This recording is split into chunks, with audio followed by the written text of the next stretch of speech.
Days later, when my father told me that he sent this family friend to check on me because I was talking like a child, like in a little girl's voice, Oh my God. and that I was saying, I don't have a friend. I have nobody to talk to. I have nobody to turn to. I don't have any friends. I don't have a real friend. Like in a kid's voice. And I swear I do not remember saying any of those things. It's like it wasn't me. He said you didn't sound like yourself, and I was very worried.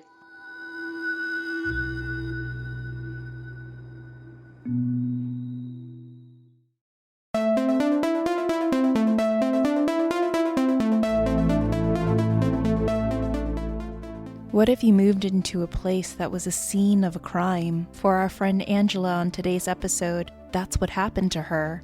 But with her experience, it takes a different turn. It's been said that when something traumatic and horrible happens in one area, it can leave an imprint that can eventually manifest into something. But in Angela's case, it does more than just that. It seems that whatever was left behind is trying to channel through her. Angela's story was originally supposed to be for a listener's tale, but come to find out, her story is an unexplainable aftermath of a crime that happened in Woodland Hills in 1993, when the body of 8-year-old Nicole Parker was found in a suitcase inside a neighbor's closet. Hooman Askahcapana was the man responsible for Erica's death. However, we fast forward decades later, where new DNA evidence proves otherwise. Is it possible that something that was left behind from that horrendous crime scene is trying to communicate with Angela? What really happened to Nicole Parker on November the 21st of 1993? Could it be possible that Hooman Askahcapana was an accessory to her murder? And who is Adnan Shahun? The 1990s in Los Angeles was considered to be both heaven and hell. The LA riots, the Northridge earthquake, the AIDS crisis, and even Proposition 187. So join us as we travel back in time to 1993, and the setting is Los Angeles and the suburban area of Woodland Hills. As we take a deeper dive into the courts and the media, this is the true crime of Hooman Askahcapana and the murder of Nicole Parker and the paranormal aftermath of Angela. Let's get Holly weird in the Topanga Canyons.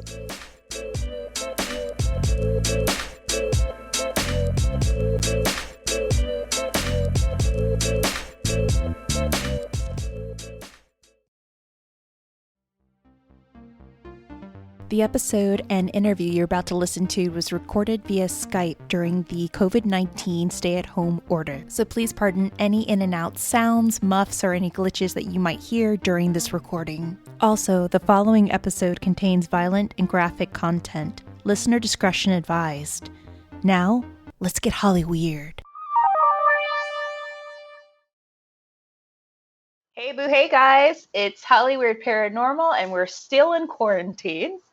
We're doing it. We are doing it. We're still doing this. We're trying to do this as best as possible while we, are enjoying Mother's Day with our pets. For all those out there, if you're listening to this Monday, Tuesday, or Wednesday, happy belated Mother's Day. If you're a fur mama, if you're a drag mama, if you're a ghost mama, witch mama, or a mama. Yeah, witch mama. I wish Zachariah the Witch a happy Mother's Day. Yes. If anyone deserves it, it's Zachariah the Witch. It's that homegirl. And to all the mothers out there, we wish you guys a happy belated Mother's Day, because we are recording on Sunday and we'll most likely have this posted on Monday. So we have a very juicy but great episode for you today. As a little preface, originally this episode was supposed to be for our Patreon page, but the story that you're going to hear from a friend of mine is in relation to, or possible relation to, a crime that happened in Woodland Hills back in 93. So you'll hear Angela's story later as the paranormal aftermath of the 1993 murder case of Nicole Parker. And I tell you, when Bryce and I were researching this case, it was like we were going through several rabbit holes, because it sounded at first, Bryce, like it was an open and shut case, right? That's exactly what I was going to say, too. Is like it started out and I was like, well, this seems like a tragic but pretty straightforward kind of like case of like kidnapping and murder. But then there's like so many little things that like in the back of my mind I was just like, well, that's weird. Like, why? I don't know. I just think like whether it was just like through slipping through the cracks or through happenstance or whatever, there's just like a couple little things that like kind of are little red flags of like, why did that not happen? Why didn't they follow what would seem like common sense to me? And here's the thing, full disclosure, I know nothing about the legal process. So like let me just head everyone off at the pass before they start click-clacking on their little keyboards with their long nails. I can hear them click-clacking now. Let me be the first to say, like, my knowledge of the legal system is straight up from like procedurals, Netflix specials, and things that I make up in arguments later in my mind. I am fully admitting that like my knowledge of the justice system is based on television. So if anyone is like, oh, as someone who has more experience, this is why they didn't do that, please let us know. Let us know. Let's just head this off at the pass now. I am not a paralegal. Appreciate constructive criticism, but you know, we even got a couple, I think 1 or 2 reviews, I'll never forget this, from our Kevin Green and the Ryan family murder case. Like someone wrote on one of our sites, one of the, I guess the streaming sites for podcasts, like, how dare you think that this man is innocent? How dare you? You guys should be ashamed of yourselves. Look, we entered a lot of these true crime cases and stories with a scientific bias. We don't put any of our personal or emotional biases involved in this. Going through the route of the paranormal, like, you have to approach it scientifically, and that's something that I've learned, and that goes for true crime as well. I want to see DNA, pathology reports, you know. I learned anything from Legally Blonde, it's that you cannot assume that anyone is guilty until they are proven guilty in a court of law. And that with mens rea, there can be no crime without intent to commit. So here we are. Get it, Elwood. We are 2 Elwoods here trying to do a podcast, guys, so bear with us here. But I can tell you from that movie, I did learn something very important. You drop, then tap. Exactly. Thank you, Elwoods and Jennifer Coolidge, of course. In order to begin, guys, we need to go all the way back to the 90s in Los Angeles. Woohoo! So here's a little tidbit about what was going on back in 93. Jay Leno takes over as host of the Tonight Show, and jaywalking segment begins. The Museum of Tolerance opens in West LA and focuses on Nazi Holocaust. It also examines general issues of tolerance and racism. South Central LA business owners were just recuperating from the LA riots. An federal jury convicted police officers Lawrence Powell, Theodore Brazino, and Timothy Wind for violating Rodney King's rights by their unreasonable use of force under the color of law, meaning you look up the Rodney King beatings. Salt and Pepper, Naughty by Nature, Nirvana, Toni Braxton, Janet Jackson, Mariah Carey, Tupac Shakur, and Cypress Hill were dominating the airwaves. Sleepless in Seattle and Jurassic Park were the box office hits. Bill Clinton was the president of the United States. And February 26 of 1993, a truck bomb detonated below the North Tower of the World Trade Center in New York City. Not necessarily connected to LA, but this definitely shook the US. The Menendez brothers' first trial also started in 93 and was being aired on television, which took a lot of attention from the case that we're going to present to you guys right now. So yeah, these were just some of the things that were just circulating and going on in 93, 94 in LA and the US, of course. So Bryce is going to take it away with what happened to little Nicole Parker of Woodland Hills. Well, and one of the things I wanted to touch on, you just mentioned that phrase, like, took attention away from this case. I think more so than ever, the like 80s and 90s, really the 90s especially, we saw so many of these like highly publicized, like celebrity OJ type trials. Oh, yeah. Where the media starts to play a part in the justice process in a way that, like, it always has, right? Like, reporting on trial is not a new thing. Mm-hmm. And yet the way that it was covered in the 90s, it was so integral into our like daily fabric of society. Like obviously like the OJ trial is a little bit later than this. I'm not referring to that specifically. No, but just like how you it definitely mentioned, does. this trial kind of does get swept to the side, unfortunately, Mm-hmm. because Nicole Parker as a child is not going to pull the same news coverage necessarily as like a national scandal or things like that. So it's this very interesting time that now we like live in a post-modern era of like news journalism sensationalizing trials and like public opinion becoming synonymous with like due process. It's very intense. There's so many examples, like Elena Bobbitt I think is such a good example where it's like there were such polarizing opinions on like what did or didn't happen that by the time they actually got to trial, how do you even find an impartial jury? Like, yeah. And then the flip side of that double-edged sword is that then like how does this little girl that we're going to talk about today get like her literal day in court and like the due justice that she deserved as a human when like the police and investigative and legal efforts are being diverted to other places. Sorry, tiny little soapbox. Oh, absolutely. And not only that is how it was handled beforehand, before, during, and after the trial. So we'll definitely touch a lot of notes, guys. And just as a forewarning, we are approaching this from a scientific bias, not from a personal or emotional bias, okay? So what we're going to present are actual documents that are still to this day being filed and currently being pursued in the Court of Appeal of California. And there's a lot of things that came to light in regards to this case, because what you're going to hear, what Bryce is going to present to you is what was presented just to the court and just to the jury. And the jury is also another thing that comes into play with this case. So I guess take it away, Bryce. The case in 1993, they basically found the body of an 8-year-old girl in a Woodland Hills apartment, and they had actually been searching for Nicole Parker for weeks at this point.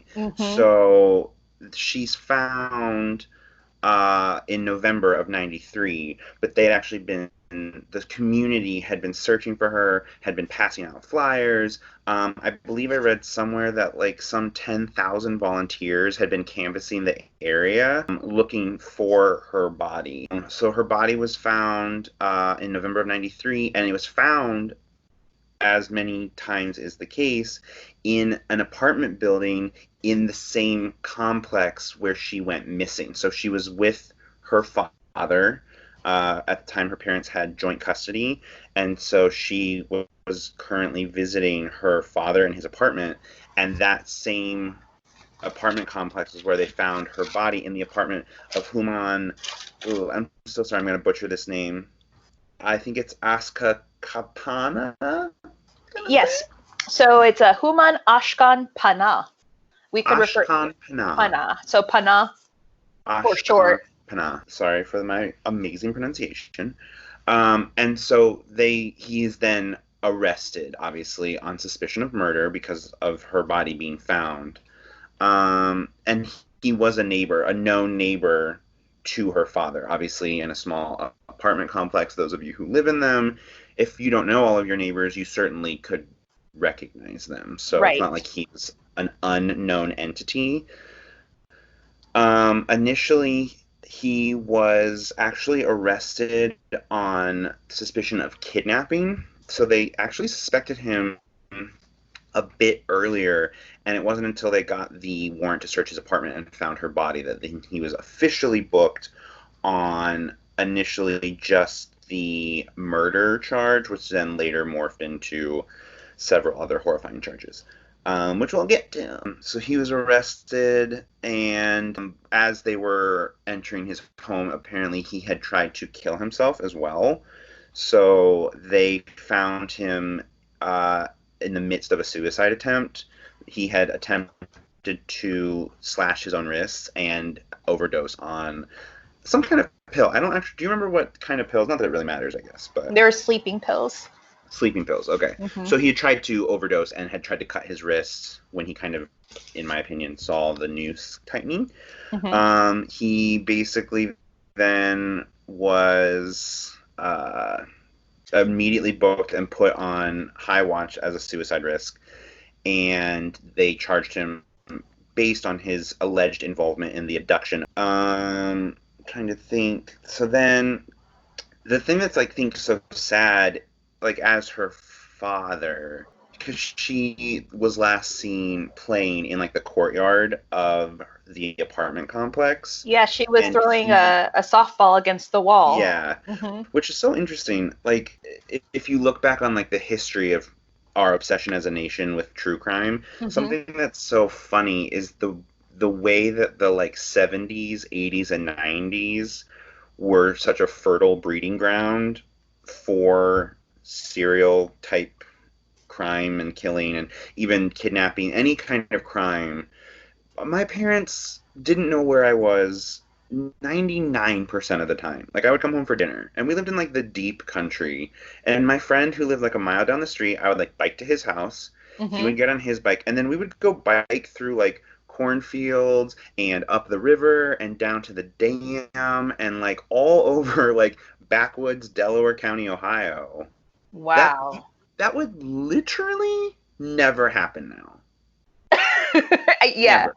And in some ways it's good because, like, these types of situations now are a little bit more difficult. You don't just have children fending for themselves on the streets of Los Angeles. But she was, like, in an enclosed apartment complex, and her dad was in the building's laundry room and was, like, aware of her presence. It's not like he was in the apartment building and didn't know where she was. He is, like, on record as saying, like, I stopped hearing the ball and called out to her, and I never heard back. So, like, it's not like he was gone for hours on end. This is a matter of minutes, maybe, where... Yeah. He was going back and forth between his apartment and the laundry room, and he was still kind of keeping an eye on her. Right. And just doing his laundry, just trying to get things done, just trying to be a dad. So yeah, it just makes me so sad. And again, like, this is like a mid-sized apartment complex. Like, I think I read somewhere that it had like several hundred units in it. So again, like, not that it's, because I used to live, you remember where I lived, like, over, and it was like a pretty mid-sized, like, bigger than like the number of units that are in your building, but not like one of these high-rise thousands. Like, it was a couple hundred. So according to the report, it was called, at the time, this is called the Viewpoint Apartments, and they were still upscale apartments, and they had a total of 700 units. So like, that's fairly big, but if you really think about it, if you've lived there for even like a year or two, there were people in my building, I think there was like 300 to 400 units in our building, and there were people that I didn't know their names, but that I saw on like a week to bi-weekly basis. Like, you still kind of like, oh, I think that person lives here. I've seen them kind of around. So again, it's not like, I don't know, it just kind of like breaks my heart that this whole time she's in like a safe seeming space, and then like the devil's inside the wall. Like, ugh, hate it. Bad people are the worst. So basically this kind of concludes the weeks-long manhunt, child hunt, whatever you want to call it, that had been going on.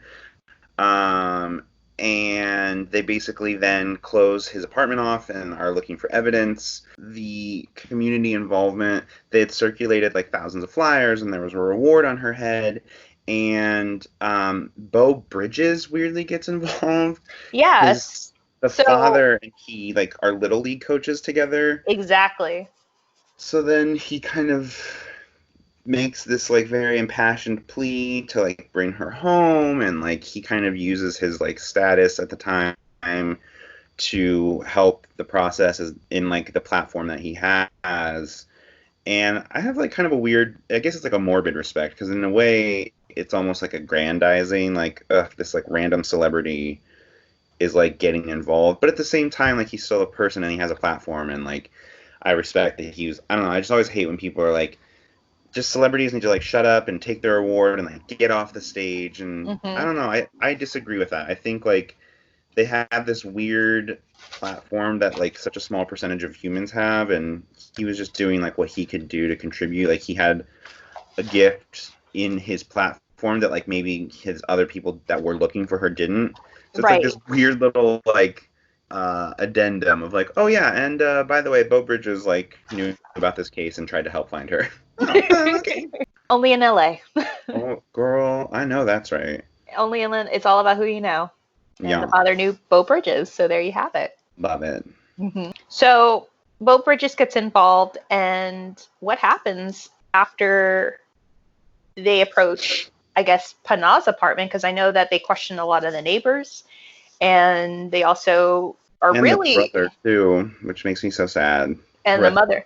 Yeah. I think the brother was like, what, 9 at the time? Yeah, the brother was 9. Chad was 9. It's just so sad to be like, okay, now you have to answer these questions about like your sister's disappearance and like to try and process that as a child. Right. Or as any family member, of course, is very sad. But I don't know, it just like breaks my little heart. They're looking for this girl, and there is literally a 10-hour manhunt or 10-hour search before they finally find the body of Nicole Parker. Right. So this is just according to the People versus Panah, the Stanford Law Library. So these are the documents or the dockets that they had collected in terms of the report from the LAPD and also from the neighbors. So this is just a little timeline, guys, what they came up with. So around 10:30, Nicole and her brother are dropped off. They're dropped off at their father's apartment. Around 11 a.m., Nicole is seen by the father, other neighbors. She's throwing the softball against the wall. Father's going back between the apartment and the laundry room. Panah's mother, Manfred, comes out around 11:15. And a gentleman by the name of Adnan Shehoon, who is a guest staying at Panah's and his mother's apartment. Here's the thing that they really, for some reason, didn't present in the court. Adnan Shehoon was the last man that was seen talking to Nicole just moments before the father heard the stop of the ball banging against the wall. So according to Shehoon, she asked him if he lived in the apartment and if he was the father of the boy with the long hair, which is Panah. He told her that he was a family friend, and Nicole stared at him and then ran across the courtyard into her father's apartment. So Shehoon goes back into Panah's apartment. He yells out something to him in Farsi and then locks the door. At this time, here's a highlight, guys. Panah is a 22-year-old. He goes to college. He works at Mervyn's. He's asleep because he doesn't have to go to work until 3 p.m. Just keep that in mind as well. So sometime after 11, the father still notices Nicole throwing the ball against the wall, back and forth. About 11:45 a.m., he comes out, calls to her. She does not respond. He calls out again 5 minutes later, no response. By 12:30, he makes the report and notifies LAPD that Nicole is missing. So Mrs. Parker comes to the apartment, and they start knocking on doors with the dad. So according to reports, the father knocks on the apartment. Panah answers the door. Panah is also, this is a keynote, in his pajamas. He looks like he'd just woken up. Keep that in mind. But true, though. He asks him, hey, have you seen Nicole? She's missing. And of course, Panah, just as a preface, knows Nicole, has noticed her the weekends that she's there. He knows of her. So he's like, oh, no, I don't know what happened. He gets really involved. That kind of freaks Parker out. Parker's like, okay, all right, just, you don't have to help me. Just keep an eye out if you do see her, okay? Right. So he brushes him off. By 1:15, LAPD officers Roger Mojet and Melvin Patton are on the scene. They set up a command post. They start the search of the apartment complex. Now, here's where it gets very thick and very heavy, guys. 3 p.m., Panah is said to have started his shift. He doesn't get there till 3:15 to the Mervyn's department store. And for those who were born in the 80s and 90s, Mervyn's used to be this department store. So it's like a Kohl's. Just think of it. Yeah. Now, yeah, they used to sell a lot of bongo and polo, so those kind of things. Around 5:30, Panah's missing from work. His boss, Mr. Cousins, is trying to find him and can't get a hold of him. He's calling his number. He's paging him because, yes, pagers were a thing back in the 90s, guys. Yeah. So the officers are coordinating a search by this time in Panah's apartment. For some reason, they're coordinating this search. So by 5:45, Panah's boss finally gets a call from Panah, and Panah is telling him that he's not coming back to work for good. Tell everyone at Mervyn's, my coworkers, that I love them and I will miss them. So something strange is going on. So Panah contacts a friend of his, Rowney Campbell, and he tells her, I need your help. I've done something very bad. And he asked her to call his mother and his friends to tell him goodbye because he would not be seeing them.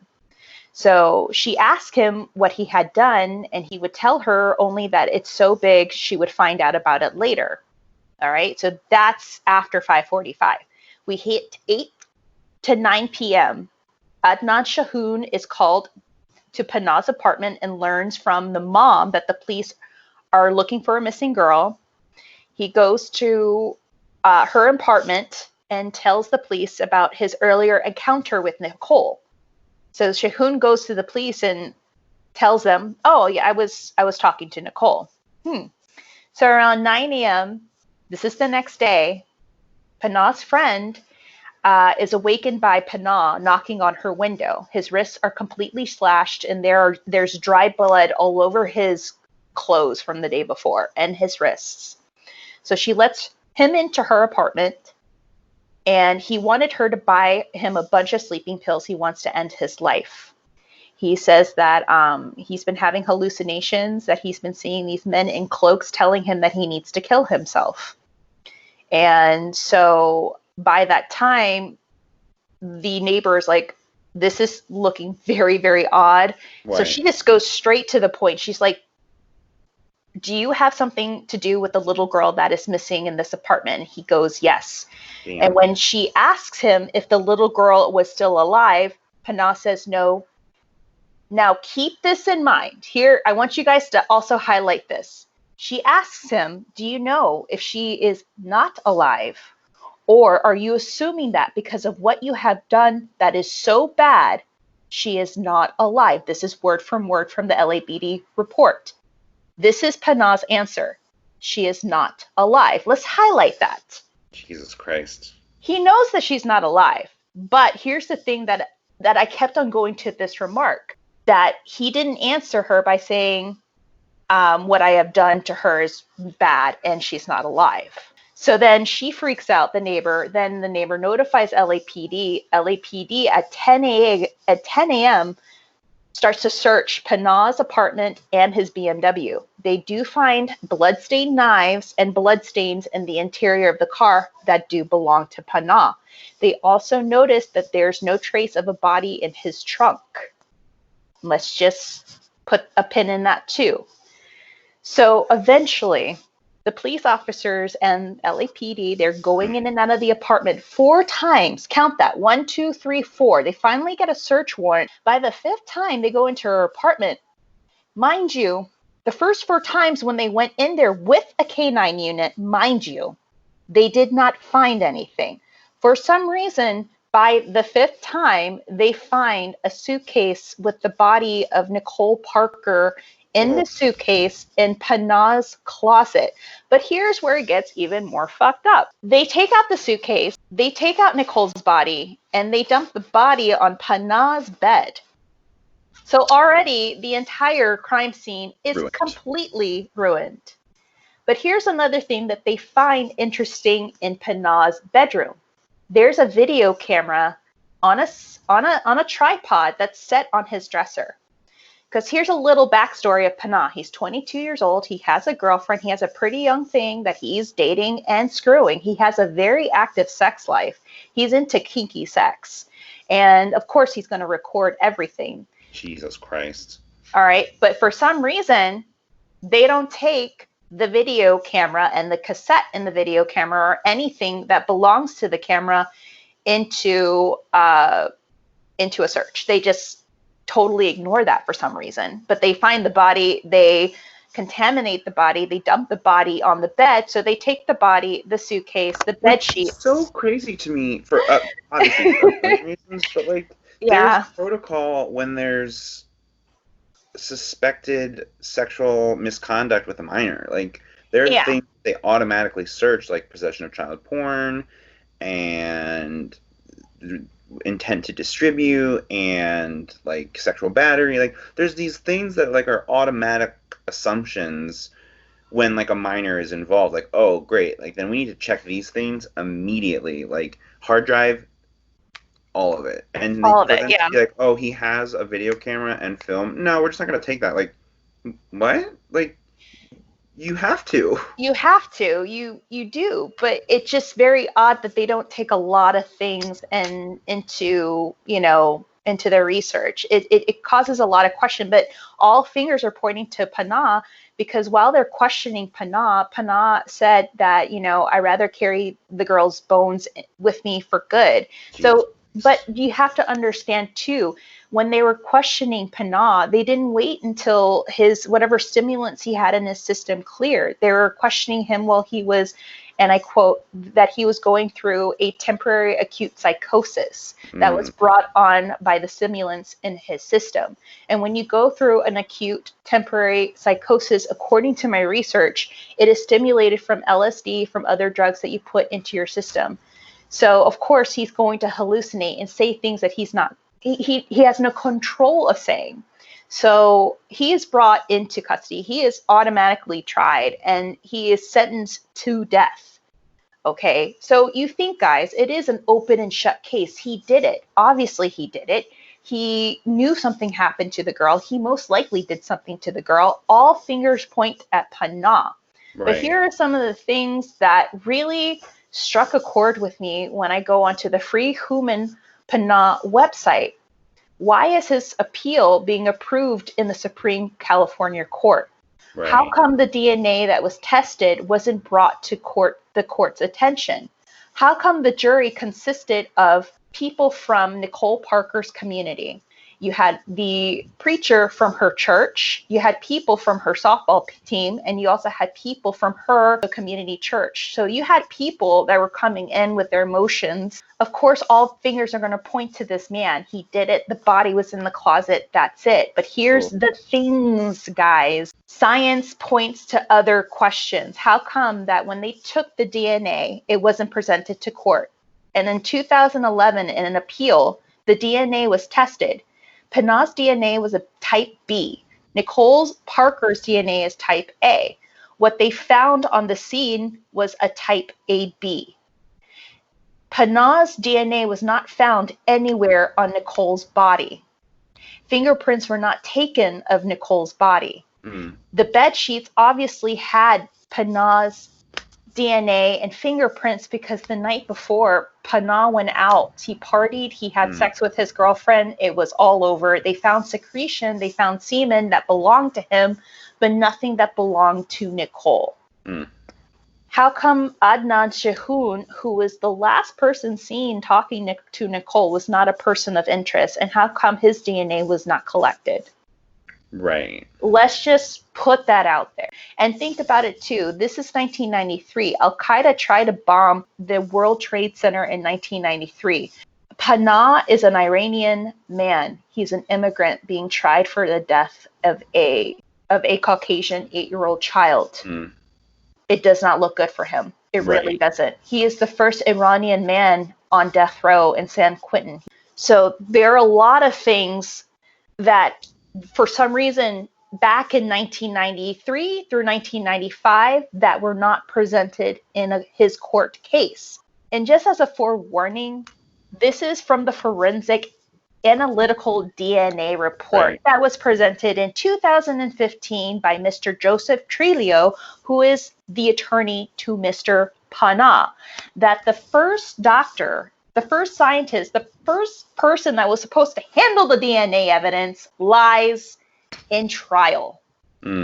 Saying that the DNA that was presented to him, mind you, that none of this paperwork was presented to the judge or anyone else, all pointed to Panah, but then back in 2015, it shows otherwise, that it wasn't pointed to Panah. So, for some of you guys that are saying, no, he did it, I'm not saying he didn't. I'm not saying that he did. I'm just saying what science is pointing out to this poor man right now. Yeah. That he wasn't tried fairly. I think it's like that situation where it's like, okay, but like, does anyone ever act completely independently? Like, you can be involved and not be guilty of everything that you're being charged for. Or you can be involved in different ways than like what it's just such a murky thing where like he clearly knew so much it's not like he was completely innocent where it's like he didn't know what was happening and he's being framed. But it does sort of seem suspicious that these other things don't necessarily match up. And again, that's not like me trying to say he's innocent. I just think like you can be guilty of some things and be charged for a lot of things so that like all of it will end up sticking. According to his federal public defender document here, I'm just going to read this, guys. Through his habeas proceeding, Mr. Panah has demonstrated that the conclusion derived from the pathology and serological evidence supporting Mr. Panah's conviction were false. Instead, the DNA and pathology evidence demonstrate that Mr. Panah is innocent of his crimes for which he was convicted. The DNA results disprove the prosecution's mixture of fluids theory, because there was this theory that was floating around that the reason why they got it was an AB was because it was a mixture of fluid, because Panah was B and Nicole Parker was A, which was completely false. Prior to the trial, the prosecution should have known that the DNA evidence contradicted the serology evidence presented at trial. There's a reason why this is still circulating to this day. Right. There's a reason why they're still looking into his case. I mean, we're open to anyone else's opinions about this case as well. But in reality, the courts and the medias are always under great pressure to turn a deaf ear to the facts in the face of the fury of vengeance, of course. And a case involving the murder of a child could easily, it could blur the line between the pursuit of justice and exacting a vengeance, particularly when the task is to put to an all too imperfect or even corrupted system. Yeah. The idea that Lady Justice is blind, but she certainly can be like manipulated. His conviction sounds like an open and shut case. This is something we mentioned before. After all, the body was found in his apartment. Right. But if you're willing to open your mind to some new facts that were presented many years later that were not presented at the time of this trial, you may begin to question where the line has been drawn in the case. So he is still serving his death sentence in San Quentin to this very day. If you go online, you can see what he looks like. His hair is longer, he's older. He is still awaiting, a fair trial. They are still circulating his case throughout the Supreme Court. It has been approved, meaning that the evidence that his lawyer has presented the court has been taken into question. It's definitely being looked at for a reason. Another thing too to bring into light, I think this is something too I forgot to bring up, is his background. Just as a little forewarning, this is another thing too that kind of like tripped me out, wondering why he was set off the way he did because of the body, because he was involved somehow. And this is my opinion. This is something I should have brought up earlier, but I just saw this on my notes. Okay, so Panah was born in Iran. He was brought up in a very abusive and very strict household. Between the ages of 8 and 10 years old, he was sexually abused by his grandfather and by his cousin. When he tried to tell his parents of the mistreatment, of the sexual misconduct, his mother and father called him fag in Farsi and called him fag for many years. So he not only endured sexual, but he also endured physical and mental abuse. So his mother was another issue. Manfred is a weird is a weird one right there. Mumford also has mental issues, in my opinion, because she would always threaten to kill herself to her son if he did something wrong, which is really unusual. So she would beat him, mentally abuse him. When he was in his teens, the mother and him escaped Iran for political reasons. They escaped Iran. They moved to Germany. Panah loves Germany. He feels safe in Germany. He feels normal. He feels accepted. And he finds this beautiful German girl. They go out. They have a great flourishing relationship. The mother finds out and threatens to kill herself again if he doesn't dump her. So he dumps her. They travel to the US. They go to New York, and they finally end up in LA. Panah ends up going to school. He goes to a community college. He ends up working part-time at Mervyn's, and he also has a sexually active relationship with this girl who also has a daughter who is close to the same age as Nicole Parker. When asked if Panah had done anything unusual around her daughter, the woman said, no, he never did anything that would lead me to believe that he would do something to a child. Yeah. So those are things to kind of like come into play. Did he see something happen to Nicole that triggered something in his mind? Right. Is the question. Did he see Mr. Shahoon do something to Nicole or came across her body that really caused him to snap? Yeah. Mm-hmm. And that's the thing is, like, with these types of cases, unless someone's willing to, like, admit their guilt and be like, oh, you know what, I actually did this, we might never really have that full answer. Yeah, we'll never know. Hopefully, soon or one day we'll figure out who was behind her murder and the horrific acts that were presented to her. Because, I mean, she was not only murdered, guys, she was sodomized, and she was sexually abused, and she was choked, and she had major fractures in her skull, according to pathology reports. So, I mean, it was pretty gruesome. It was pretty bad, which is why this case only had its 5 minutes. And then you have the Menendez brothers' first trial come into play a few months after. And that kind of like took all the attention away from anything else that was going on. Now that we had gone into this case with Panah, this is a little story that I collected from a friend of mine. Yes. And how it relates to this story so well is the fact that she moves into the Avalon Apartments, which was the scene of Parker's murder. Or what we think was the scene of her murder, because they're trying to figure out if she was murdered in that apartment complex or if she was taken somewhere, murdered, and then moved into the apartment complex. Sure. Because this is another thing too, according to my notes. Shahoon was seen within that 10-hour mark bringing a suitcase in and out of the apartment, the same suitcase that her body was found in. So that's another tidbit too to take into this matter. So I've known Angela, my friend, since 2010, and she's never ever told me anything in regards to ghost stories or having an interest in the paranormal until she found a picture of me and Bryce promoting our podcast on Facebook, and another picture of me investigating with Patty Negri. So she reaches out to me at a mutual friend's party, and she grabs me. She's like, I need to tell you something that happened to me in my apartment in 2017. And I asked her beforehand if I could record it, and she said, no, I just want to tell you. So she tells me this story, and I am completely shook. I remembered when she moved into this apartment and how she moved out a year later, which was questionable because she really loved this apartment. But I'm going to let her tell you guys her story of what happened and how much of a coincidence it is to this case. And we brought in other experts to put in their 2 cents of what she may have gone through. So here is Angela's story at the Avalon Apartments. Okay, so in the fall of 2016, I moved into this big apartment complex in Woodland Hills. It's on Ventura Boulevard. It's the Avalon Apartments, but it used to be called something else, like in the 90s.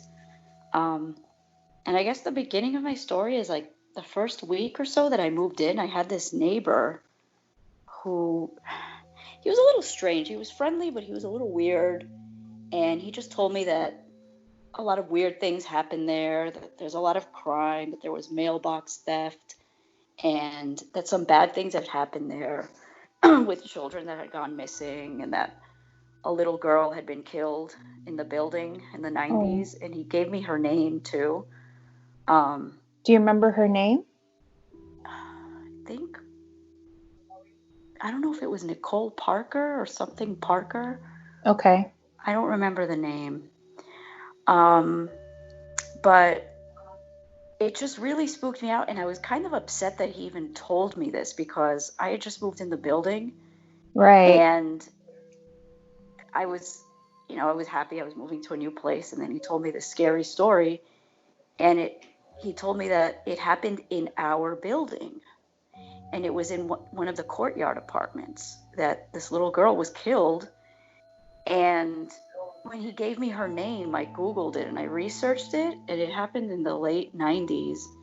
And I was relieved to read, and the neighbor also mentioned to me that the guy was on death row, but I was relieved to read that they caught the guy. But they had done like a search for her all over the neighborhood, all over Woodland Hills. I read in the article that people searched for weeks, and then it turned out that it was a neighbor, like either from one of the apartments right across from hers.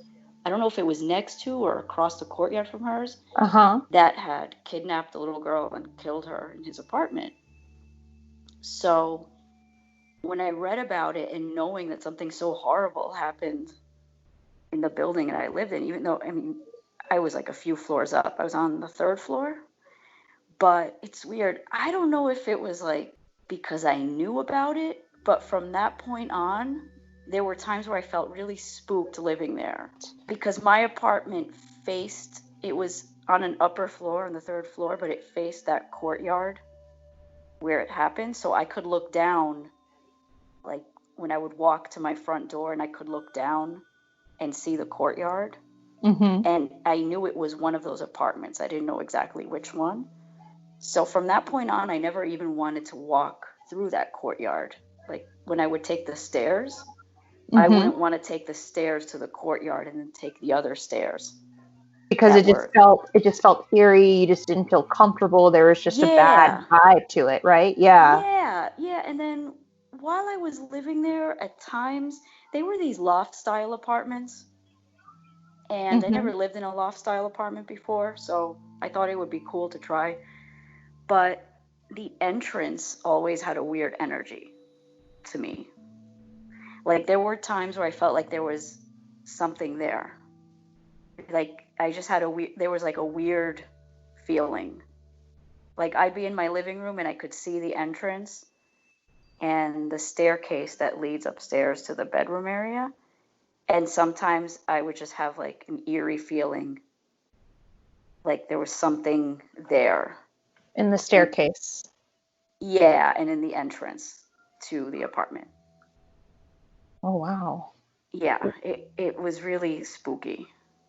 And I would just like light candles or sage to like hopefully make it go away sometimes. Right.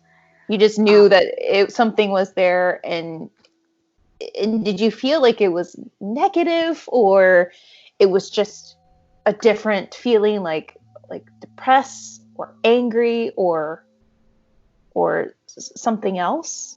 Like something watching. Oh, I see. So it felt like you're being watched, that you're being observed more than anything. Yes. And then also the neighbor who told me about it, he lived across. His apartment was directly across from mine. So there were like all these apartments that faced each other. You could walk around the whole floor and all the apartments would face each other. And his was across from mine.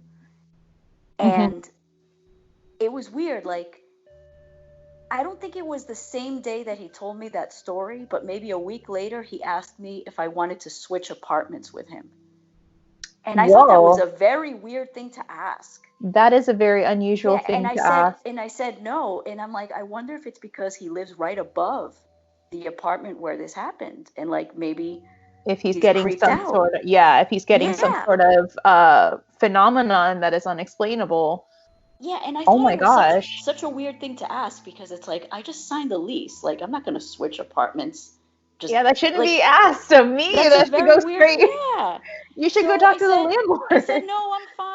I like where I am. And, I was just like, but I would notice like when I would go out at night, I'd be getting ready and I would be about to leave. And then before I opened my front door, I would notice that he would have his front door wide open a lot. And it's like, who leaves their door wide open if you don't have a screen door to prevent like bugs or anything from flying in? His door would be wide open and he would be pacing around his apartment. So it creeped me out and it made me not want to leave because I didn't want to walk out of my apartment when I was like about to step out and him see me leaving. Mm-hmm. Because I didn't know if he would like see me and like strike up a conversation or tell me more spooky stories. So I would like either sneak out or wait till he shut the door and finished pacing around so I could leave. Like I started avoiding him because another thing that was off about him is that he told me that he lived there for 20 years. So he lived there since it happened or shortly after it happened. I don't remember if he told me he lived there when it happened or shortly after. But I thought that was weird too. And it's like, wow, you've been in that apartment for 20 years and now you're asking me to switch apartments. That was strange. So there was that weird feeling in the entrance. And also like within the first couple of weeks that I lived there, I noticed that there were nights where it was eerily quiet and there were nights where all the neighbors' dogs were barking at each other at the same time for no reason. Like the dogs would just be barking like after it would get dark, they would start barking. And I would think, I wonder if they hear something in the hills because there's a big hillside behind the building. Maybe they hear coyotes or something running around. But it was very spooky. Mm-hmm. At first, I thought it was funny. Oh my God, all these dogs are barking at each other. But then other nights, it would be dead quiet. And on the nights that it was dead quiet, I would hear coyotes howling, but I wouldn't hear the dogs barking at one another. Like some nights, they were just freaking out and barking at each other. Like I said, in the beginning, I didn't think that much of all this stuff. It was just over time that I started to feel like there's something off about this place. Something's like there's a weird energy. I want to say like 4 months into living, all you were feeling, or just several months into living there, all you were feeling were just these unusual shift in environment in terms of energy. You're feeling like you're being watched and you're feeling uneasy. Yes. And just creeped out. And you never felt this way in any other place you lived in, right? No. Okay. No. And then I guess, fast forward to a few months later, something happens, right? Yeah. So I had returned from a weekend trip, visiting family. And, well, let me backtrack a little bit. Before I went on this trip, I was looking for things to pack, like some medication and some things that I always take with me before I go on vacation. And stuff, I couldn't find things. Like things were not in the drawers where I'd left them in. Oh. And yeah, and like I'm like, where? I know I left it in this particular drawer, and they were just missing. So I ended up not bringing those medications with me. And I remember I shut down my computer. I made sure like the power was turned off, and I shut down my laptop before I went away. When I came back, my laptop was open and on. And I remember I had closed it shut. But when I returned from my trip, it was open and it was on. And it looked like somebody had been there. In your apartment, huh? Yeah. Yeah. Were other things out of place, or does it look like someone made themselves at home, possibly? There were some papers shuffled around where I wrote down like some stories and some notes, and I don't even remember. Yeah, it was notes, like work-related stuff, and I had like some old poetry that I had written down, some ideas that I had jotted down. That was shuffled around, and one of them I never found again. And then like the medication that I was looking for before my trip was back in its original place. Was there anything missing from that medicine? No, it was just back in its original place. Oh, And I'm like, wow. and it was very, very odd. And I thought that somebody had broken in. I actually had a police officer come to my apartment. He's like, there's no evidence of a break-in here. And I'm like, but there's things moved around. Like things were moved around my apartment, but they never found evidence of a break-in. But nothing was missing. The door was locked. Like I unlocked the door the same way I always did. And everything else looked normal. When I went to the police station to make the report, I felt like something was following me in my car. Like I was being followed. That was the first time. That was in January 2017. So that was like, yeah, that was in January the first time, and then we fast forward to the summer, and that And was then like the summer literally it almost happened. 6 months. Yeah. I only remember parts of being at this family friend's house. I remember vaguely eating some barbecue. I remember swimming in the pool. I guess the next thing I remember is coming out of the shower, and like I was going to sleep over there, and I was just laying in bed, and somebody was sending me messages on Messenger, and I just remember typing numbers and my friend asking me if I was okay, and I just kept typing numbers, like different numbers that would come to my head. And then YouTube started playing all these songs. It was like it started playing a mix, and like by itself. And then I just remember looking at the time, and the time kept changing. And then my father called me, and I just remember him asking me what time it was, and I told him the time, and he wasn't understanding me, and he said that later on he told me that I wasn't making any sense. And I remember I went to my refrigerator, and I was on the phone with my father, and I was like slicing an apple. And he kept asking me the time, and he said that what I said wasn't making sense. But the thing is, I don't remember much else other than going down to my fridge and slicing an apple to have as a snack. And the next thing I knew, a family friend was knocking on my apartment to check on me. And then my family friend took me to the hospital because they said that I wasn't acting like myself. So they took me to the hospital, and at the hospital, I felt like I was hearing all these voices, all different voices, some from people I knew in the past, some from people I don't like, but I was just hearing all these voices and getting all this weird energy, and it felt like something else was coming in my body, like it wasn't me, and I was trying to fight it out of me. And then the next thing I know, like I'm in a hospital, and I slept for 3 days. I was in a hospital bed and I slept for 3 days. Oh, wow. My body was just exhausted. I slept for 3 days. Days later, when my father told me that he sent this family friend to check on me because I was talking like a child, like in a little girl's voice. Oh, my God. And that I was saying, I don't have a friend. I have nobody to talk to. I have nobody to turn to. I don't have any friends. I don't have a real friend. Like in a kid's voice. And I swear I do not remember saying any of those things. It's like it wasn't me. He said, you didn't sound like yourself. And I was very worried. It's been said, and this is just through hypothesis and also other theories, that, you can black out and lose a lot of energy, your mental stability, your physical stability, when a very strong entity is in your presence, and it absorbs that. It can knock you out, literally. There have been people who fainted, and because, they've been in a presence of something very greater than them. And that, I feel like it could have happened to you, is what, may have been the case for you. I'm not saying that it was, but it could possibly be. I felt like, like it was knocking me out. Like something was knocking me out, and like. And I don't mean to get personal, and you just stop me if I'm asking too many personal questions. But do you have a history of mental or physical health disabilities? Nope. Nothing, huh? No. And nothing like this ever happened to me before. Ever. Okay.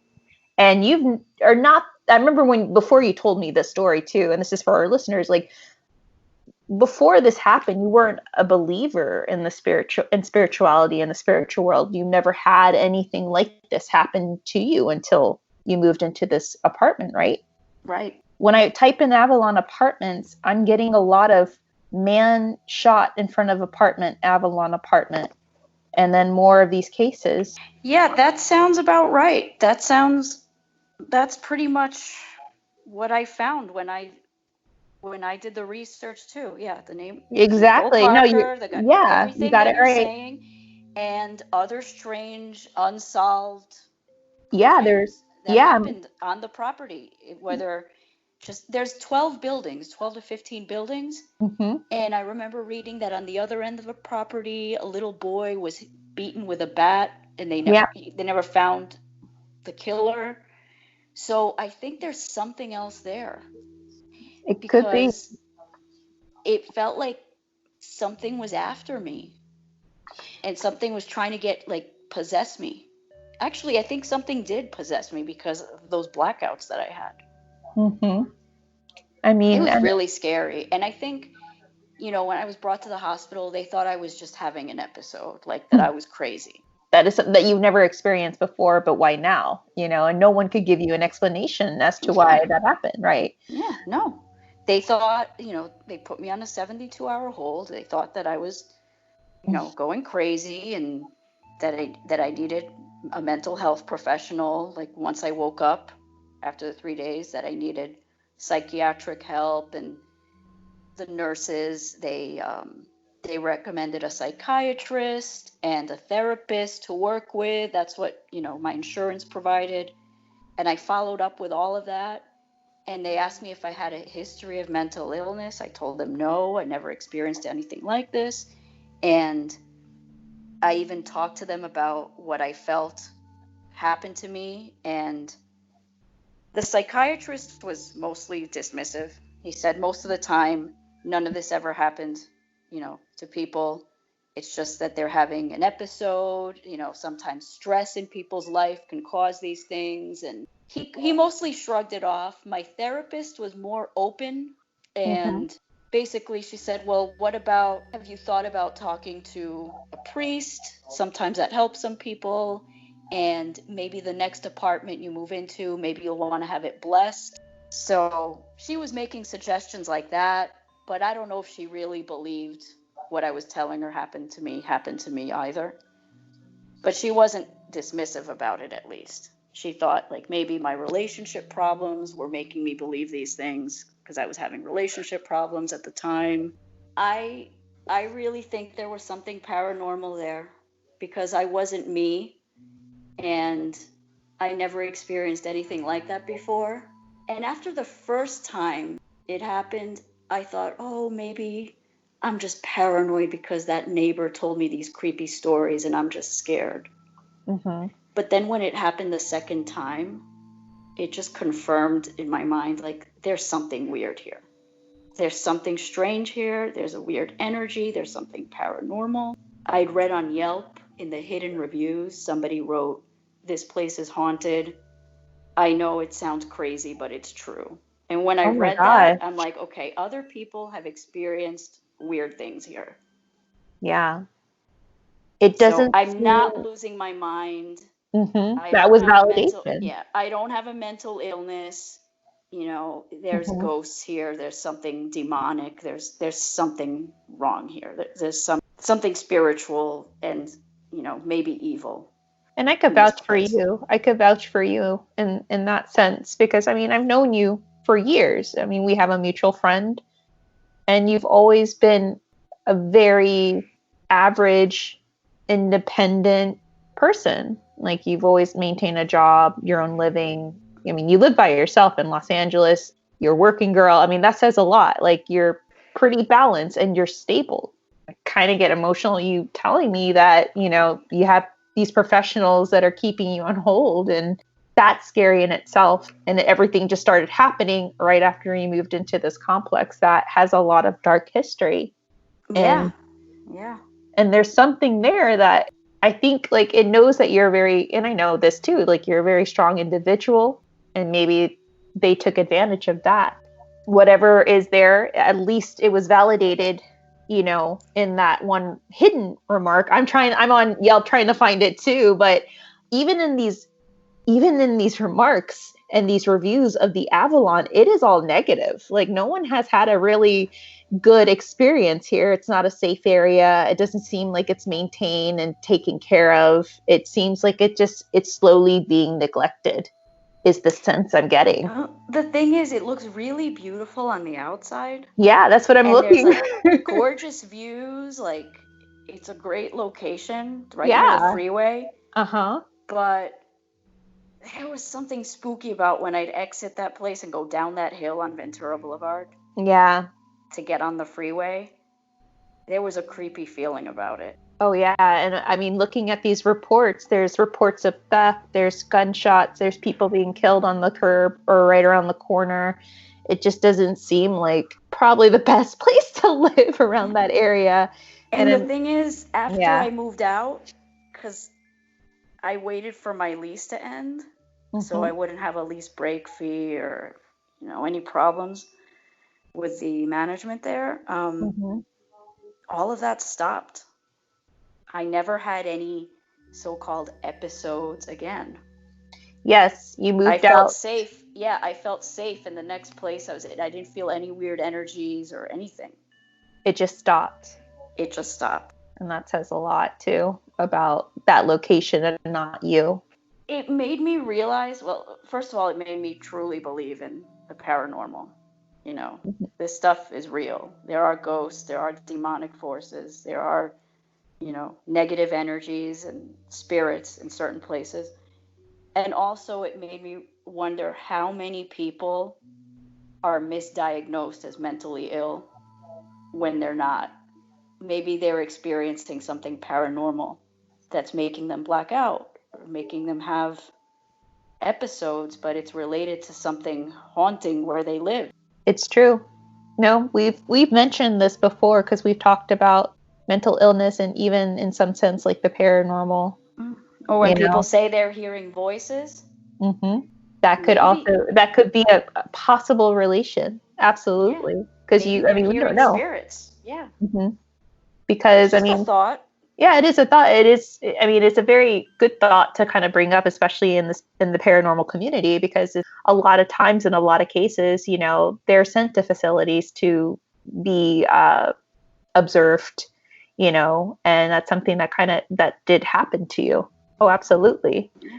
I just slept for 3 days. My body was exhausted. My mind was slept. I feel like you had like what is called like a major paranormal hangover. I've had that in one investigation where I mean, to be honest, like I went into a room that was supposedly very active and it was pretty active, and I left and I just felt so lightheaded that I almost fainted. And I just try to play it off like, oh, I'm just trying to tie my shoe. And I was like, crap, like that. I just felt like I had the wind just knocked out of me. Like my equilibrium was just completely thrown off. So maybe for you being there and being like kind of like this energy source to whatever was there really drained you.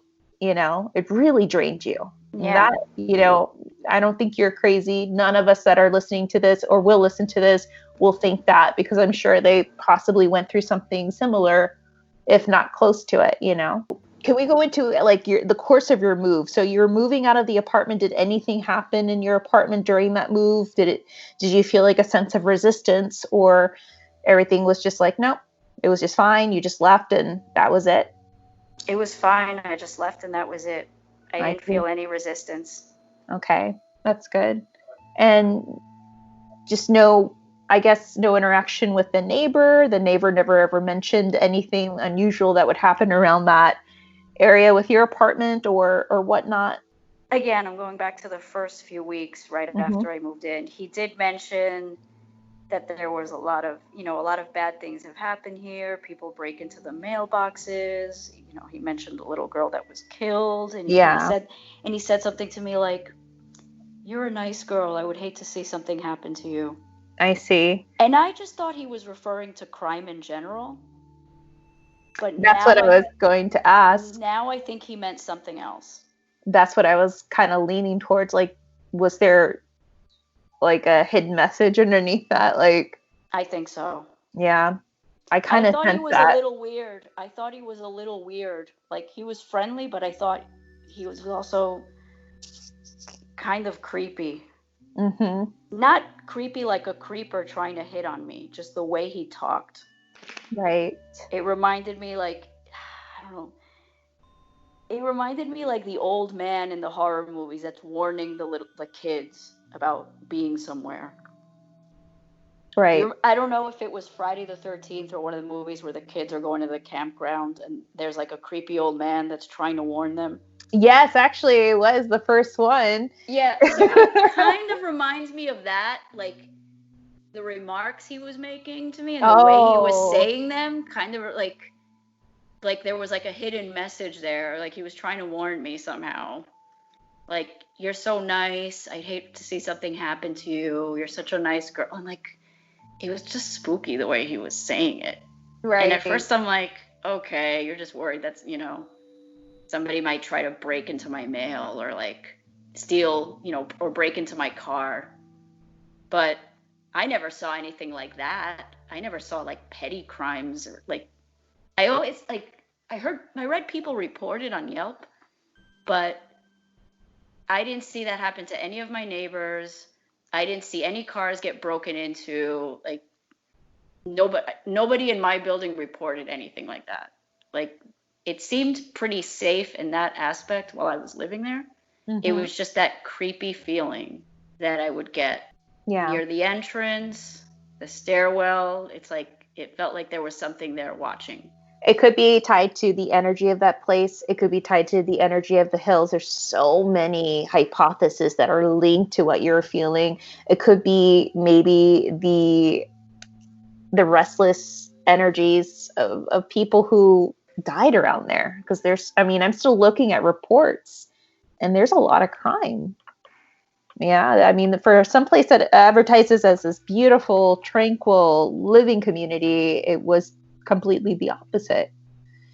And I'm sorry that this happened to you, and I'm really happy, and I think I say this for on behalf of our listeners, and thankful that you're sharing this, because you're definitely not alone.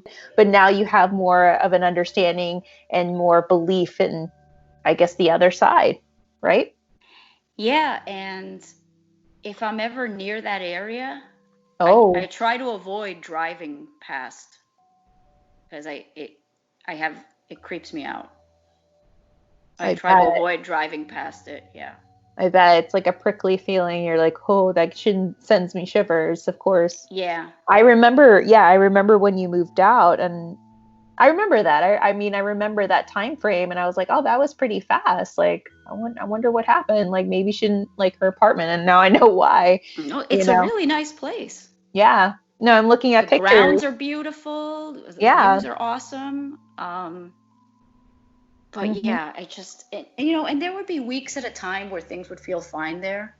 Yeah. But certain nights, there was a very creepy energy there. Right. The way the gates would open when I'd come home at night if I was out. Mm-hmm. It felt like something was there watching. Like there was a strange, it's like, I don't know how to describe, like weird forces or energies. It spooks me just thinking back and putting myself back in that place from when I lived there. Mm-hmm. Because like it starts coming back to me a little bit at a time, like things I would experience while I was there. Mm-hmm. I blocked a lot of it out of my mind since then. Of course. And I even told my parents, I'm like, what happened? I know what happened to me isn't normal. Mm-hmm. I felt like something was following me, something was after me. I even confided in them about it. I said, it's not normal, Yeah. And what did they... even my mom was like, you're not bipolar, you're not going to take this medicine that they gave you in the hospital. I'm like, no, I'm not, because I don't need this medication. Mm-hmm. I just needed rest. I just needed to sleep for days. And that's what I did. And then I was fine. Mm-hmm. I was fine for weeks at a time. It was just certain times of the year that this energy was there. Because months would go by and it would be okay. But because it happened to me twice while I was living there, I knew that at the end of my lease, I had to get out of there. Because what if it happened a third and a fourth time? And I blacked out for even longer. So I didn't want to take that chance. I couldn't stay there. It was so negative. Do you think that whatever was there was trying to make communication? I don't know. I think there was more than one thing there. There was more than one. Yeah, because I don't understand why the child would try to harm me. I'm wondering if anyone else has moved into that same apartment and is experiencing, what you went through. That's something I would love to look into eventually. Yeah. when myself and I'm going to grab a historian, Maria Wessenauer, who we've interviewed, but we're going to look further, not only into the apartment complex, but also what could have possibly resided over it. And of course the area, and see what we could dig up. I'll tell you this. I have a friend who lives in LA, who's basically grew up here. Okay. And when I told her that I lived there for a year, and I didn't tell her too many details, like how I've told you about what happened to me there, but I told her that I thought there was something paranormal there, because I know she believes in that stuff too. And she's like, "Oh, girl, if you had told me that you were thinking about moving there, I would have stopped you. I would have told you to not move there." Yes. Wow. She's like, that stretch, she told me, that part of Woodland Hills is known to be haunted. I'm like, what do you mean it's known? She's like, I've lived here all my life. It's just, it's known. She said something about how those hills behind the building, there was like an ancient Indian burial ground there. Oh, wow. And I'm like, that sounds like something out of a movie. Like, it does. Yeah, it is like something out of a movie. And that's what she told me. She's like, "Yep, Woodland Hills and parts of Encino, definitely haunted. I would have told you don't move there if I knew that you were looking at places there." And this was after I had moved out and everything. You're like, "Thanks for the warning." After I mean, I didn't know her that well. She was an acquaintance before I moved there, so it wasn't like I was gonna tell her, "Oh, I'm thinking of moving here," But she said, she's like, if I knew you were gonna move there, I would have stopped you. I would have tried to stop you. Right. But have you ever experienced anything else afterwards, and not connected to the apartment? But do you feel like this possibly may have opened you up a little more to maybe certain surroundings that are not seen with the naked eye? No, honestly, ever since I got out of that place. I'm glad I haven't experienced anything like that, because it was really a really scary thing to go through. Yeah, it sounds like a very scary thing to go through. I'm glad that you left when you did. Could have gotten worse. You could have possibly ended up like your neighbor going crazy. Oh my God. I think, I wondered. I'm like, wow, if all these bad things happen here that he's telling me about, why has he been here for 20 years? So long. And it makes me wonder, I'm like, is he intentionally staying, or is the energy there preventing him from leaving? Or maybe he's stuck on maybe he's like grandfathered into like that lease. He's locked in a lease that he was paying in 94. So now he's probably just paying like still a fraction of that. So that's possible. Yeah, because I moved into apartment complexes with neighbors that, they've been living there since the 80s, and they would tell me, "Oh, I'm only paying, $900 when I moved here, it was like $450. I was like, "What? How long ago was that?" 1987. And he's probably still there. Yeah, most likely. If he probably moved in the early 90s, then, maybe he's still paying, what it costs to be living there in the 90s. I'm sure the rent, I don't know if it's rent controlled around there. I'm sure it's not anymore. Yeah. Maybe it was when he moved in, but I know it's not anymore. Oh dear. Well, I'm glad that is now in the past, and in some ways made you more aware. There are things out there that we can't explain, that are beyond our control, and not even like physics can explain either. So, but thank you so much, Angela, for sharing your story with us, for sitting down and kind of almost reliving it. I know that it's not easy, but for a lot of our listeners, I'm sure that they can relate. And yeah, we appreciate that. Thank you. Thank you.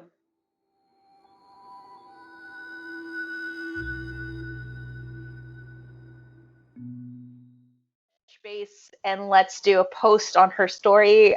Bryce, what do you think? Well, it's just so crazy. Like the roller coaster of emotions is just like, it's really hard to listen to. Not that anyone ever has to prove anything to me or to anybody, Right. but just like listening to the fear and like the sorrow and the pain that's still so clearly evident in her voice as she tells this story is really hard to listen to. It's just so sad of like, I don't know. I think we had kind of briefly touched on this, but it's just like there's like two paths when it comes to the paranormal, and it's you either like get involved and like investigate further, or you try and block it out because it's too painful. And it's just like really hard to like hear her experience and then to like hear that she's clearly trying to like move past this, and I wish her the best on that journey to like getting to a state of like calm and serenity and all of that. Like it's just so hard to hear like the fear that's still so evident. It's that fear. It's that genuine fear that when you hear a story like this, you have no other way but to believe it. You know, she experienced something. There was something there that was otherworldly and unexplained that she experienced. And the way she first told me this story, you know, she knew that it had to do with something paranormal. Right.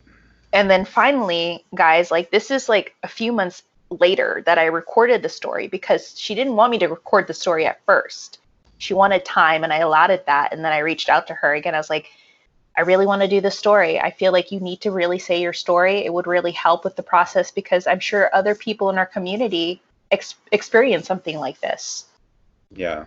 And she agreed to it. And even throughout her storytelling, like she had to stop and backtrack a lot. A lot of this was pieced together because when you go through something traumatic like this, or traumatic in every sense of the word, you put it in a box and you lock it in the back of your brain. And you try so hard to suppress it and try so hard to hide it that it comes back. When you're triggered by something, it comes back to you in certain points. So for her, like she was trying a little hard to remember a lot of the things that happened in the sequence that did happen, because I mean, this was an entire year. And these were two major instances that she went through: the blackouts, the things going missing, being administered to a hospital and being under watch.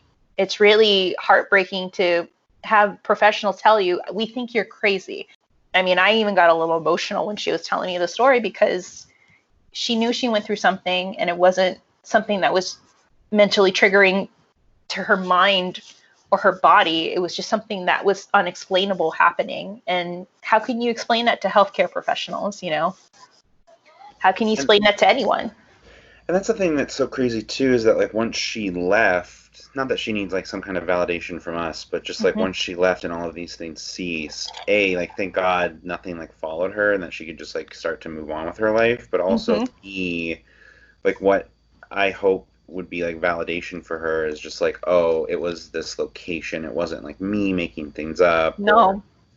I don't know, it's just so scary. And like I think that the neighbor too, it's so like jarring. The neighbor is creepy, yeah. For her to be like, I don't think he was like being creepy in a way that he was like hitting on me, like as a woman in Los Angeles, like in any city, as a woman anywhere. It's like, oh goddamn, like that you even have to delineate that is a travesty. Like we have to be better than that, but of course we're not yet. And so for her to like make that distinction was so like jarring to me, like, oh shit, like he's just being like creepy. And then I also was wondering, like, because obviously he was trying to tell her something, but like whether he felt like he couldn't or wasn't able to, or that was the only way he knew how to, well, like, just, I don't know, like, it's so strange that he was like, oh, there's a lot of crime, and like wouldn't drop it. And then she even said, like, I think he was trying to tell me something else. Like, oh my God, that's so creepy. That's what I was thinking too after the story. And I was even researching the Yelp reviews on the Avalon. Yeah, I remember you said that in the story. There is a statement from several people that have heard and have witnessed and experienced something paranormal in those complexes, in that complex. There's a statement from this guy that was like, well, aside from the ghost stories, you know, the apartment itself is not up to par, it's not up to date. And if you go on the Avalon Apartments in Woodland Hills, it's a beautiful apartment. It's a beautiful setting. Yeah. It looks upscale, but it's like everything in this town, it's all smoke and mirrors. Like, it's not in a really good area. There is a lot of crime around there, even back in 2017. I mean, I was even looking at the crimes around that area. There's shootings. There were a couple of murders. There were a couple of missing children. Fortunately, out of the 3, 2 were found. Those are cases that were recent. There's also a lot of drug circulation, a lot of drugs being sold around certain corners and areas around Woodland Hills. And bringing up the paranormal, it's close to the Topanga Canyons. So there's a lot of history and a lot of lore attached to those canyons. I was even talking to Maria Wessenauer. She's like, girl, Woodland Hills is haunted. It is 100% haunted. And you could hear in Valerie's voice too, like when she inquired with her friend what she went through, the friend's like, oh, I wish you would have told me. Like, I would have told you that whole entire area has weird vibes. Yeah, and I think that is the thing of like, sometimes I think we're so afraid to come across as like paranoid or crazy or whatever. It's like we don't like warn people, or we feel like we shouldn't warn people. It's like, well, what if they think I'm crazy, or what if it's not true? And it's like, yeah, that's definitely possible, but I think at the same time, like if you know in your gut that something is like off, you could always, I don't know, I think your friends would be receptive to that. I brought this up to Zachariah the Witch's attention. I wanted to get his feedback on it. And this is what he sent me. I definitely believe in ambient energy and its ability to obstruct or obscure our perception of current reality. It's a lot of text, but trauma and violence creates an overlap or an imprint. It's very likely to still be there, along with the many emotions experienced by the people from the inception of the trauma. If your friend is sensitive, they could and can be more susceptible to whatever happened and still happens in that location. Also, spirits will attempt to contact by various means, and sometimes it's through hypnotic states, which can feel like possession. That's what channeling is. And it's so true. That's what I was trying to come up with in my head during my interview with her. I was like, oh, what's the name that I don't think it was possession. I feel like you were in contact or in communication with something and you were blacking out. And a lot of paranormal cases, especially with mines in Virginia, mines that are currently being worked on that have been rumored to be haunted, there have been cases where men have a thing called time stop. Men or women have a thing called time stop where they black out. They kind of go into a different state for many hours, and then all of a sudden someone or something snaps them out of it, and they realize, oh my God, 4 or 5 hours went by and I don't remember a lick of it. Oh my God. So that's so creepy. So Mine's are already creepy enough. So that is from a paranormal standpoint. From a scientific standpoint, according to a friend of mine who does study psychology, she said it could be possible that she had a temporary psychosis. Do you know what medication she was on? I said she was it was just over-the-counter medication that she was trying to find in her first story, but she has never had any history of mental illness in her family, no schizophrenia, no depression or anything, but she was going through a pretty unstable relationship with her then boyfriend. And she was, at times feeling a little down, but other than that, like, that's all that she could come up with. Right. And as we know, like, if you're mentally unprepared, that opening doesn't have to be like, you don't have to actively be like trying to summon something in. It can latch on to any negative feeling. So yes, I think what happened there stayed there. And like we mentioned in other episodes, there's layers and layers to this city. And there's layers and layers everywhere outside of Hollywood. And in this matter, I feel like there is so much trauma and violence that happened there. And if you heard in that interview too, like when I was going through the Avalon reviews, a lot of people were complaining that the place is not well kept, it's not well maintained. People are angry, they're, very negative. So I feel like the place has been neglected, period. And when you don't bring in a lot of light and love into an area like that, of course, Lord knows what can run wild around there, or what can be attracted to something so negative. That's also my 2 cents.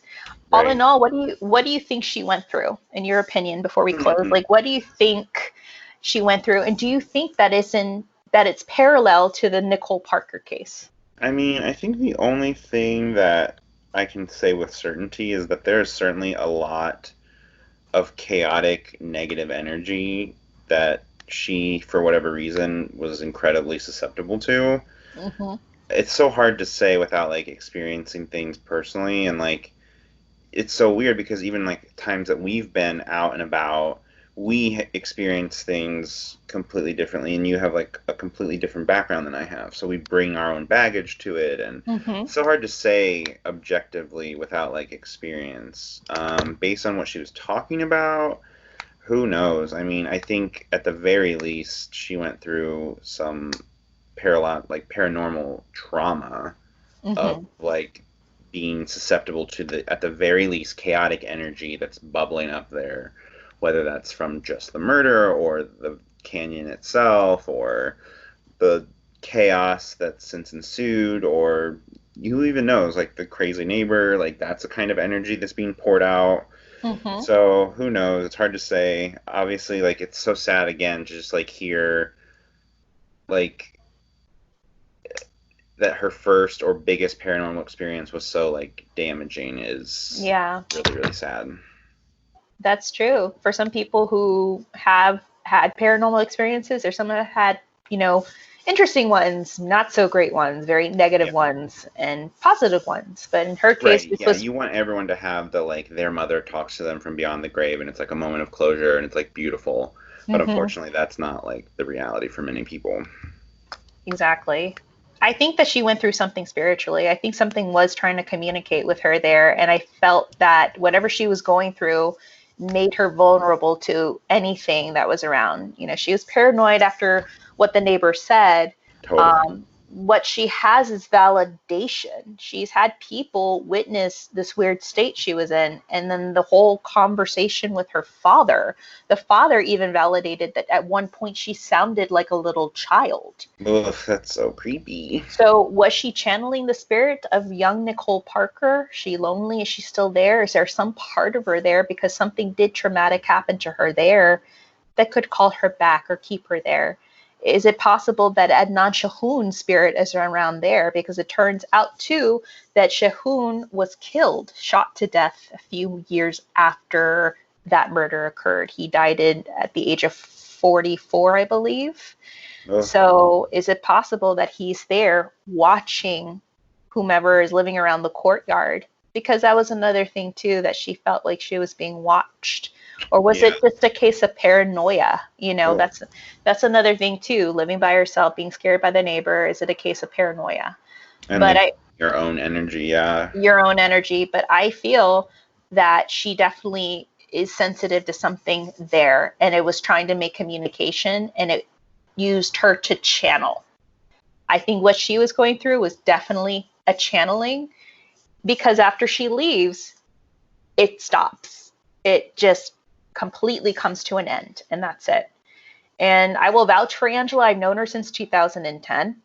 She's always been a very stable, very balanced woman. And like I said in her interview, look, she is living in LA by herself, yes, but she has a very good career. She's been able to live in the city by herself to afford. To afford, guys, listen, to afford an apartment in LA, I'm going to tell you how much the apartments are here. If you want to move here, which I get asked this a lot, how much are the apartments there? $1,695 for a 1-bedroom apartment, and some of them don't even include a parking space. Yeah, I read something. If you want to live on your own in Los Angeles, you need to be making at least $34 an hour. You have to. So she does good. She does good. And I've known her. She's lived in different areas. She's moved to different places. She really loved this apartment. And when she moved out, it was like, oh, that was interesting. And I remember that too. I remembered when she told me she moved into a different place. And I was like, oh, that was fast. And I thought you really liked this place. And she never told me why.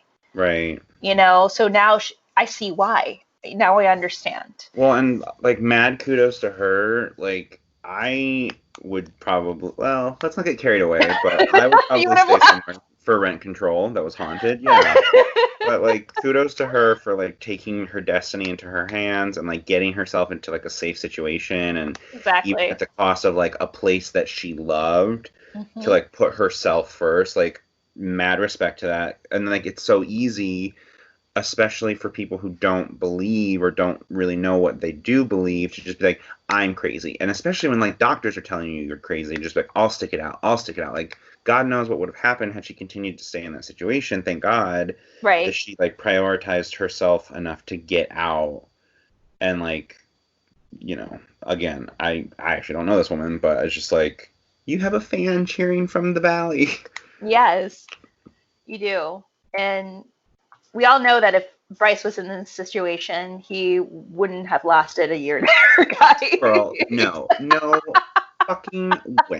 Unless whatever was there bought him a pizza to calm down, maybe. Like, straight up though, if Ghost appeared in my bed and was like, I'm gonna haunt you for a year, but your student loans will be paid off at the end of that year, I'd be like, okay, we're good. You may stay. You may poltergeist me. I'm fine. But that's about the only situation, yeah. Mm-hmm.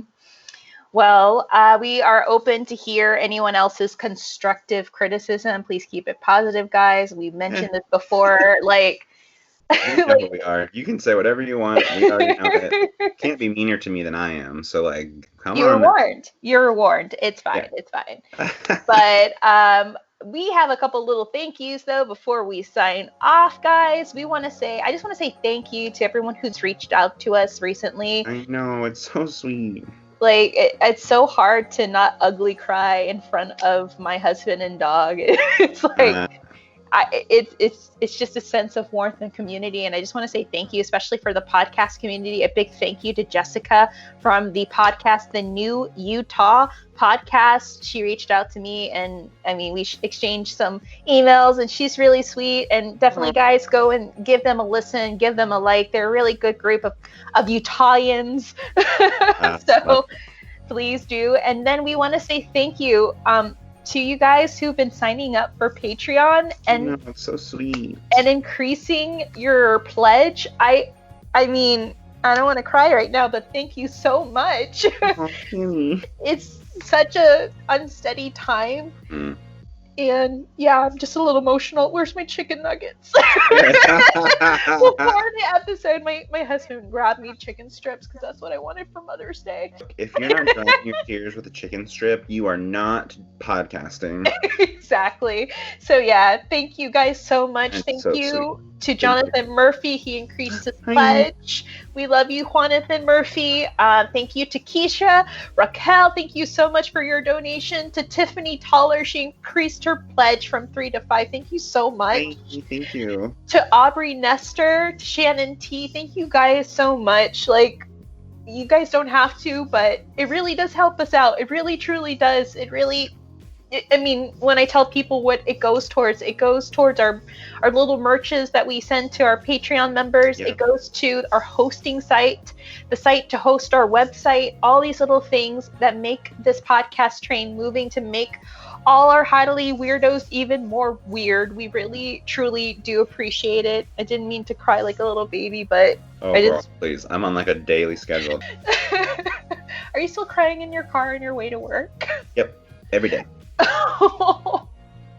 No, I'm glad that everyone's sending Bryce air hugs, though. Yeah, God. But thank you. We really do appreciate it. We really do. It really gets our asses out of bed on a Sunday, because, you know, we wake up really early in the afternoon.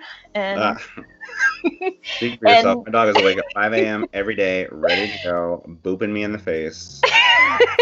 He's the worst. He is a full-on sleep terrorist. Finnegan. Oh, is he friends with the cats outside? Like, what's going on with that? He is in love with our cat. The number of times I have to pull him off of humping him is quite high. But yes, other than that. Oh, little Finn. Well, guys, thank you so much for participating on today's episode. And there's more to come, of course. There'll be more episodes. Thank you guys for also supporting us and donating to our Patreon. It means the world to us. Oh, it's so sweet. Bryce, do you have anything else you want to say? Bye. Bye, guys. Music at the top of the act is by After Hours, the Kobe tribute. Music playing right now is by Mr. Chase, Wild Cherry. A very special thank you to Angela for sharing her story. And of course, another huge thank you to our Patreons. Without your support, we wouldn't have this podcast, and it's because of your donations that this episode was made possible. You guys produced it, and thank you. Speaking of Patreon, if you want to become a Hollywood producer and help produce Hollywood Paranormal, you can. Just for as little as $1 or more per month, you can help produce our podcast. Head on over to www.patreon.com for more information. We also like to recognize our new Patreons, Aubrey Nestor and Keisha Rashal. Thank you so much for your donations. We are so happy that you're Holly Weird. To find out more information about Hollywood Paranormal and about your hosts, then head on over to www.hollyweirdparanormal.com to learn more.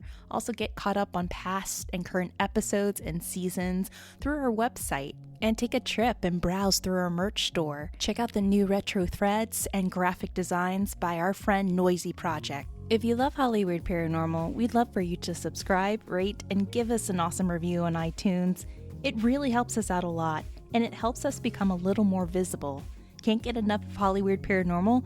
Then stalk us on Instagram and Facebook at Hollywood Paranormal and Twitter at HWP Podcast.